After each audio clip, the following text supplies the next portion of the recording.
ભારત માતા કી ભરૂચ લોકસભા મત વિસ્તારના ઇન્ડિયા ગઠબંધનના ખૂબ જ યુવાન અને લોકપ્રિય ઉમેદવાર દેડિયાપાડાના ધારાસભ્ય ભાઈ શ્રી ચૈતરભાઈ વસાવાની ચૂંટણી સભામાં બાળભૂત જિલ્લા પંચાયત બેઠકના આપ સૌ ઉપસ્થિત તમામ ભાઈઓ બહેનો વડીલો અને યુવાન મિત્રો, તમામ મંચસ્થ મહાનુભાવો, સમય ખૂબ ઓછો છે. 10 વાગવામાં પણ અને ચૂંટણીની તારીખમાં પણ બુલેટ ટ્રેનની ગતિએ આપણે દોડવાનું છે, પણ સામે ભાજપ પ્રશાસન અને પોલીસને આગળ ધરીને એમાં પંચર પાડવાનું કામ આવનારા દિવસોની અંદર કરવાની છે. એના માટે મક્કમતાથી, નિડરતાથી કોંગ્રેસ અને આપના તમામ કાર્યકર્તાઓએ નીકળવું પડશે અને એડી ચોટીનું જોર લગાવવું પડશે. 5 લાખથી જીતવાની વાતો કરનારાઓ આજે જીતીશું કેવી રીતના એની ચિંતા કરતા થઈ ગયેલા છે. પણ આ સરકાર પોતાની સત્તા જાળવવા માટે ગમે તે હદ સુધી જઈ શકે એ વાતને પણ આપણે ભૂલવાની જરૂર નથી. જો આપણે સપનાઓમાં રાજતા થઈ જશું તો કદાચ આપણે થાક ખાઈ જઈએ. વાતાવરણ માત્ર ભરૂચ લોકસભાનું જ નહીં, ગુજરાતનું જ નહીં, પણ દેશની અંદર પરિવર્તનનું વાતાવરણ ઊભું થઈ રહેલું છે. અને જે બોખલાહટ ભાજપના પ્રધાનમંત્રી, ભાજપના એટલા માટે કહું છું, પ્રધાનમંત્રી તો પૂરા દેશના છે, પણ 12 મહિના ભાજપના પ્રચાર સિવાય એમની પાસે બીજું કોઈ કામ નથી. જે રીતે ગુજરાતની અંદર ક્ષત્રિયોનું આંદોલન ચાલી રહેલું છે, એ આંદોલન શાના માટે ચાલે છે બધાને ખબર છે.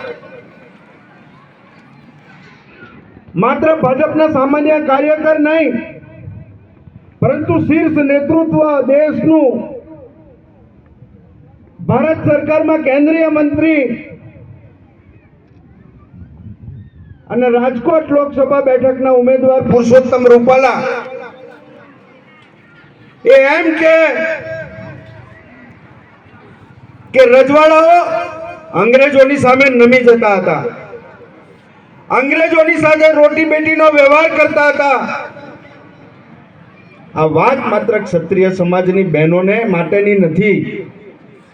રજવાડાઓ અનેક સમાજના હતા. ભીલ સમાજમાંથી પણ શાસકો હતા, મુસ્લિમ સમાજમાંથી પણ શાસકો હતા, જાટમાંથી પણ હતા અને બ્રાહ્મણોમાંથી પણ હતા, અને અનેક સમાજોમાંથી રજવાડાઓ હતા. ક્ષત્રિય સમાજના રજવાડાઓ વધારે હતા. અને એટલા જ માટે ભાજપના જે પ્રવક્તાઓ છે એ પણ આજે મેં કહેતા સાંભળ્યા કે રજવાડાઓ તમામ સમાજમાંથી આવે છે. આ એમને બોલવાની ફરજ એટલા માટે પડી કે ક્ષત્રિય સમાજના આંદોલનથી રઘવાયા બની ગયેલા છે. અને ભાજપની જ્યાં આવી જાહેર મિટિંગો હોય ત્યાં આંખમાં આંખ મિલાવીને નેતાઓની સામે ક્ષત્રિય સમાજ ઊભો થઈ જાય છે અને કાળા વાવટા લઈને પહોંચી જાય છે, ત્યારે એમનું મોરલ ડાઉન થઈ રહેલું છે. અને એટલા જ માટે હમણાં સુલેમાનભાઈ વાત કરતા હતા કે રાહુલ ગાંધીનો જૂનો વિડીયો. અરે રાહુલ ગાંધીનો વિડીયો તો સાંભળો. રાહુલ ગાંધી એમ કહેવા માંગે છે કે જે ગરીબ સમાજ છે, કચડાયેલો સમાજ છે, અને એ સમાજને અન્યાય થાય એના માટે લોકશાહી ખતમ કરવાનું કામ આ ભારતીય જનતા પાર્ટી કરવા જઈ રહેલી છે. એક સમય એવો હતો કે આઝાદી પૂર્વે જે કાયદાઓ હતા રાજાશાહી વખતે, અને એ કાયદાઓના કારણે જેની જમીન ઈચ્છે એની લઈ શકાતી હતી.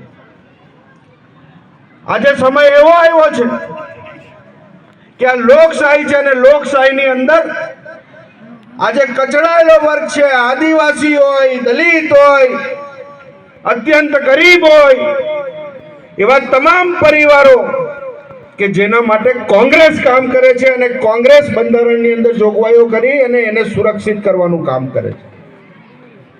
ત્યારે આ રાજાશાહી શબ્દ જાણે કે ભાજપની દિલ્હીની નૈયા ડૂબતી છે એને તણખલું મળી ગયું હોય એમ એ તણખલું પકડી અને દિલ્હીની ગાદી જાણે સર કરવાના છે એમ માનીને એ તણખલાનો ઉપયોગ રૂપાલાના મુદ્દે 1.5 મહિનાથી મૌન પ્રધાનમંત્રી, એક શબ્દ પણ પ્રધાનમંત્રી રૂપાલાના મુદ્દે બોલતા નથી કે જેણે સમાજની માં બેટી બહેનોનું અપમાન કરેલું છે. એટલું જ નહીં, એના દામન ઉપર દાગ નાખવાનો પ્રયત્ન કરેલો છે. ત્યારે એ મૌન પ્રધાનમંત્રી આજે તણખલાનો ઉપયોગ કરવા નીકળેલા છે. પરંતુ પ્રધાનમંત્રીને ખબર નથી કે આ ભારતની જનતા એ ખૂબ સાણી જનતા છે. એ તમારા ઝાંસામાં હવે આવવાની નથી. દેશની પ્રજાએ નક્કી કરી લીધેલું છે, અને આવનારી 4મી જુલાઈએ જ્યારે પરિણામો આવશે ત્યારે ઇન્ડિયા ગઠબંધનના વડાપ્રધાન આ દેશ